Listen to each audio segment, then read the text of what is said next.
Hello and welcome to Convict Inc. I'm your host, Robert Rosso, and I'm going to go ahead and post this as a breaking news story because I can't find any information about this other than 2 inmates and 3 family members now of inmates in this prison. This is about a female staff member at a federal prison in Indiana.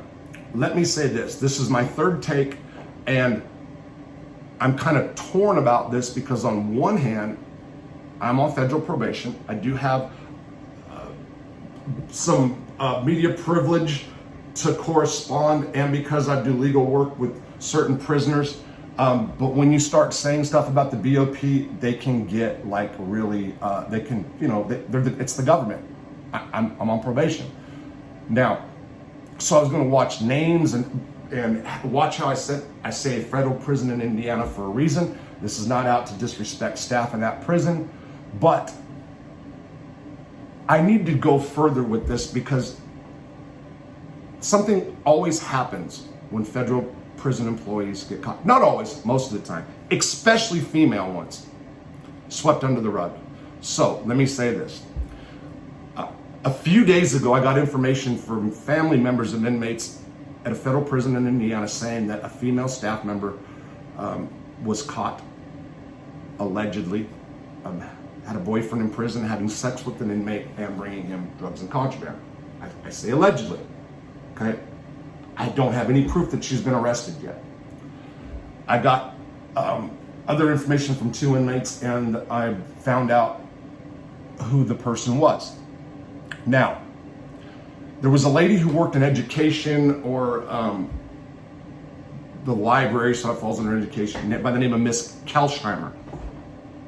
Miss Kelsheimer probably been at this prison for 20 years or better. She's been there a long time. I don't know the years exactly, but I knew her well. She was tough. She was. I mean, everybody considered her a bitch. Let's put it that way. I'm not trying to be mean. She was nice to me at times, but she was just. She can be brutal. She was just nasty at times. She had a daughter. I believe her daughter's name is Kelsheimer too. I can't say for certain. I want to be clear. They call her Little Kelsheimer, and she became a prison guard, and that's the person who has now been allegedly doing these things with an inmate.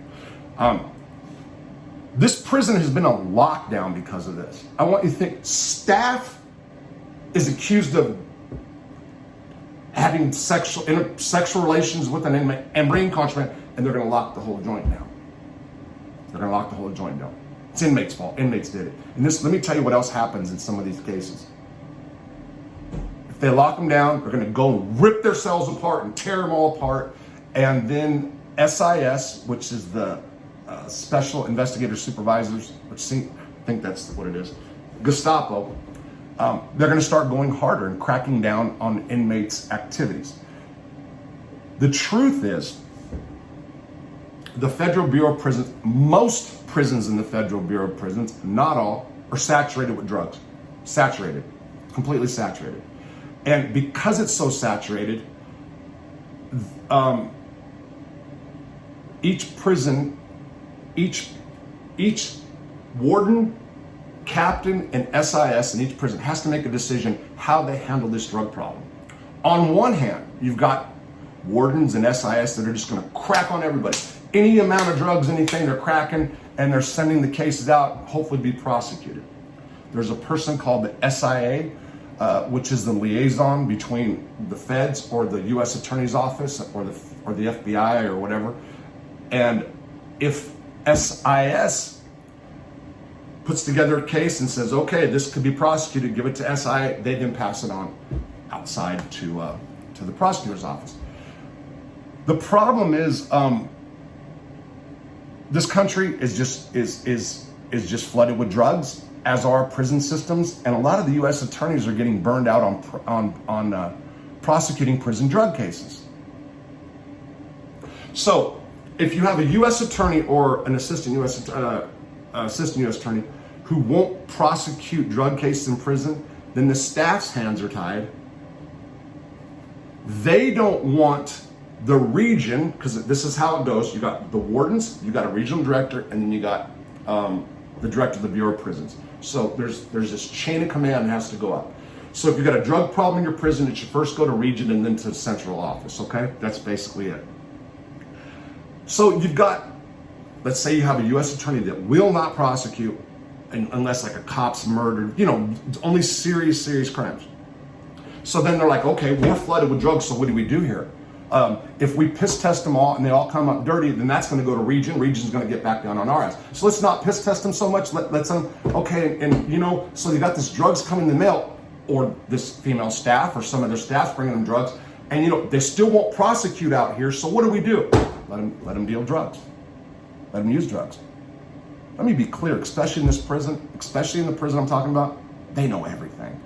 96% of the inmates, of what the inmates are doing in this prison, SIS knows everything. I promise you that. They're good. I got to give these guys props. They're good, and they'll let it go for multiple reasons, including what happens in the U.S. Attorney's Office when their hands are tied. Straight up, that's what it is. Now, let me get back to a female staff being in trouble.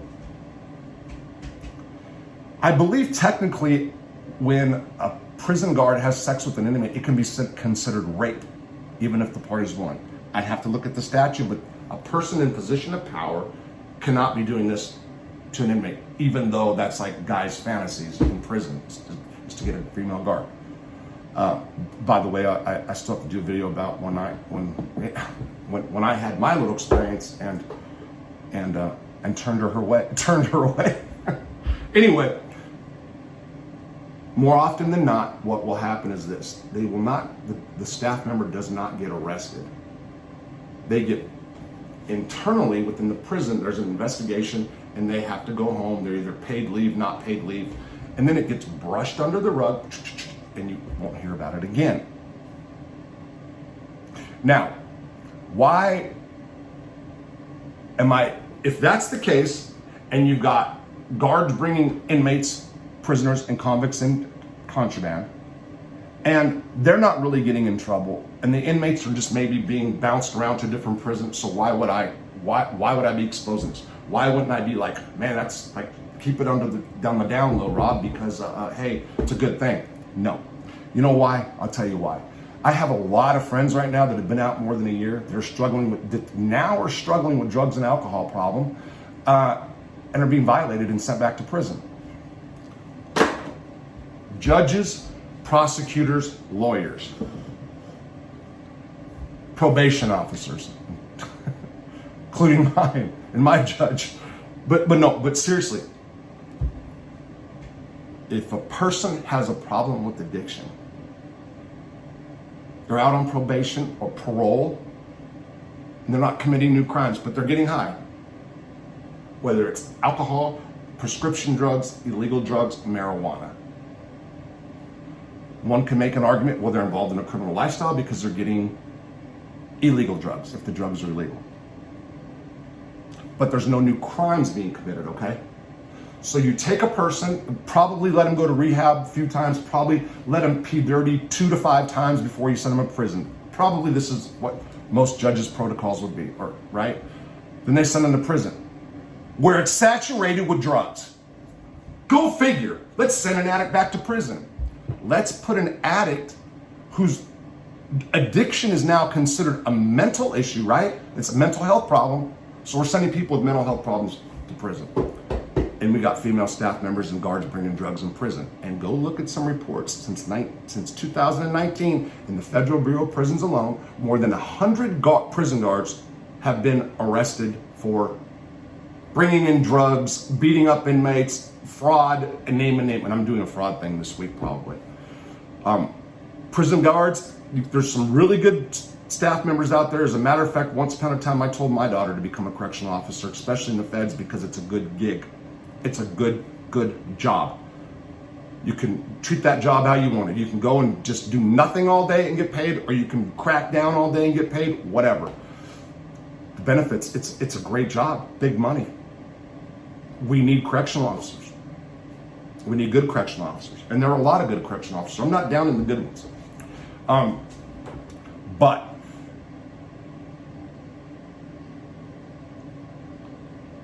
I believe in the the scheme of prison reform and new sentence reform and criminal justice reform, that the most harshest penalties should be given to staff members who violate their oath, community trust, and those that they're guarding. If you're in prison, if you work in a prison and you're bringing drug dealers contraband, the guy's in there for committing crimes anyways, a drug crime, whatever. Whether we should do away with drug laws, that's a whole different story. But you are then keeping his criminal mindset going, so when he gets out, he's guaranteed to be thinking those thoughts. So you just, instead of guarding the community from drug crimes, this is the mission statement, I'm basic, I'm using that loose, you're helping to create a bigger problem in society. Now, to be honest, the drug thing is so far gone in this country. It's so far gone. It's stupid. The whole drug war is stupid. And I was never a legalized guy, but now I just don't know why not. There's just so many. It's stupid. But again, so let me say this. So at this prison alone, I know of a senior psychologist. I believe she was senior. Beautiful girl, by the way, who was head of the drug program, or the RDAP, Residential Drug and Alcohol Treatment Program. And an inmate fell in love with her, and she fell in love with him. And when he left prison, she was there to greet him at the bus stop, all dolled up. And also there to greet both of them was SIS from the prison. They did not arrest the girl. They forced her to quit. And I am told that that inmate and that girl are together today and have like 2 kids. I was told that. And they were like in love from whatever. So that happened. There is also a case of another psychologist that I know of that was bringing in inmates cigarettes for a long time. He went home. Some other inmates that knew the story tried to crack on her. They got in trouble. She denied everything. And I heard within the last year or 2, she's gotten in trouble for messing with an inmate again.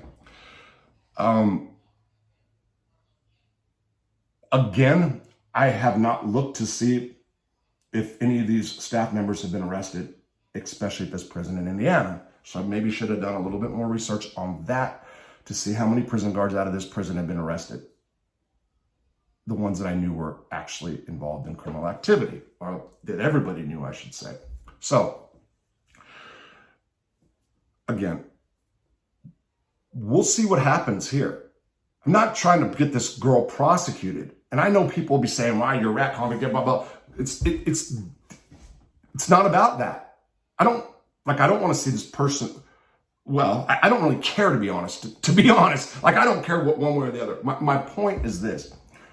It's not about trying to hurt people or expose this or expose that. There's a bigger picture here, and it's about absurdity with putting all these people in prison with these long sentences, especially drug offenders, especially since there's guys still in prison right now with life without parole for drugs, like 3,000 of them, and then you got these staff members bringing in drugs.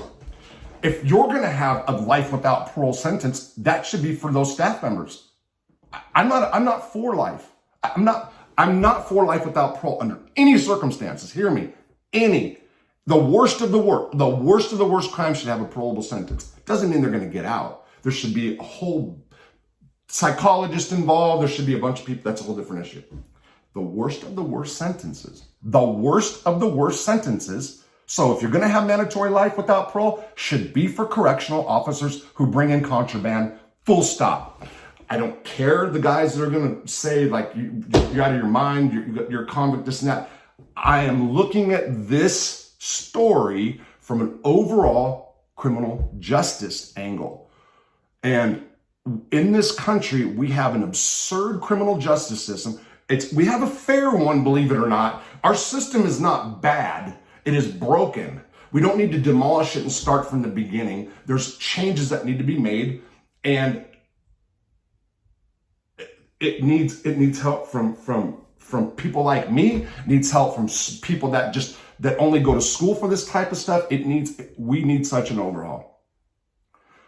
But if you're going to lock people up for drugs, if you're going to lock probation and parole violators up for mental health issues, their drug addiction. How the hell are you going to have staff members bringing in contraband, allegedly or not? You guys know that the allegedly word is to cover our ass, my ass for legal basis. And just let them go. They're bigger criminals than the criminals are watching. Who is worse? The person in prison for dealing drugs, or the staff member who brings the person in prison drugs who's there for dealing drugs? You understand what I'm saying? It's absurd. Wow. So I got nothing against this girl. And by the way, she had a boyfriend that's a correctional officer in that prison. Totally humiliated, by the way, right now. And this is, I know him. I'm not going to say his name. He's a good guy. He's known as a good officer, for real. Known as by most, I would say. So there's really good officers. It's got to be freaking humiliating to this dude.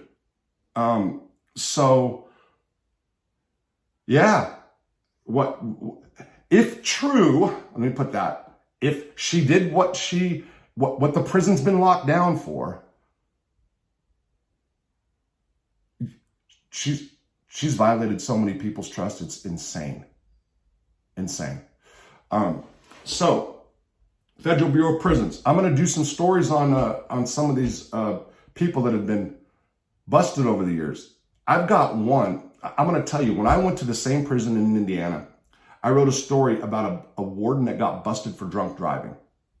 And I clowned her in my article. It's going to be on one of the websites.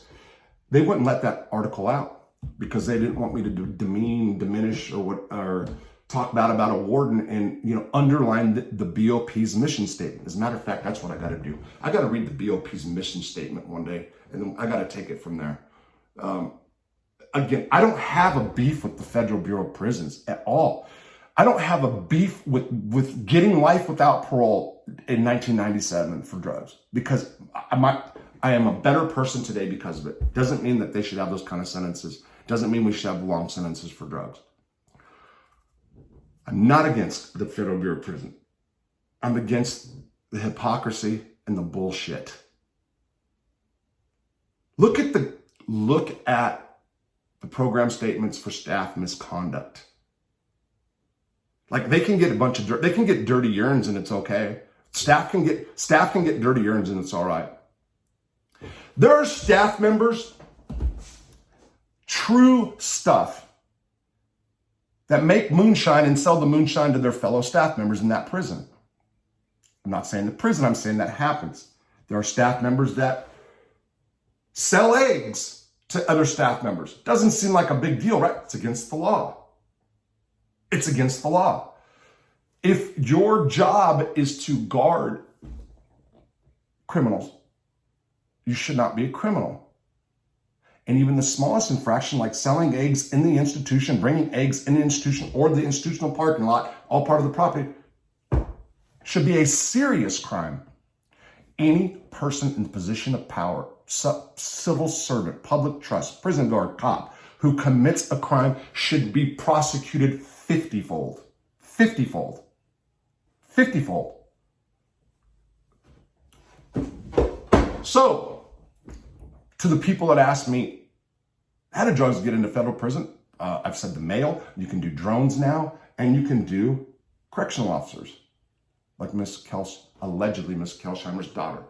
And again, I wasn't going to use the name. I thought back, like, if I do, maybe I can help affect some kind of change. And I'm not trying to say it, like, I don't want, like, this girl to get pounded just because I'm saying this. But if you put a name on it and you put it out there, it's different than just being swept under the rug. And quite frankly, if Miss Kelsheimer was like this great, Mrs. Kelsheimer, the mom, was like a really good staff member and really courteous and really professional person, I wouldn't have done it. Straight up. So I'm kind of doing it because of how she treated inmates as well. That's the truth. Again, to the people that work in this federal prison in Indiana, if you guys want to contact me, to talk to me about what I'm saying about this, and I'm going to do some more, not about this prison in general, feel free to. The work phone number is on convictinc.net. Yeah, So, locked down. These inmates were locked down because of a female guard allegedly having sex with another inmate and allegedly bringing in drugs. Union's probably going to get her back. Federal government's got her back just by being a federal employee. Sweep, sweep, sweep. Shh, shh, shh.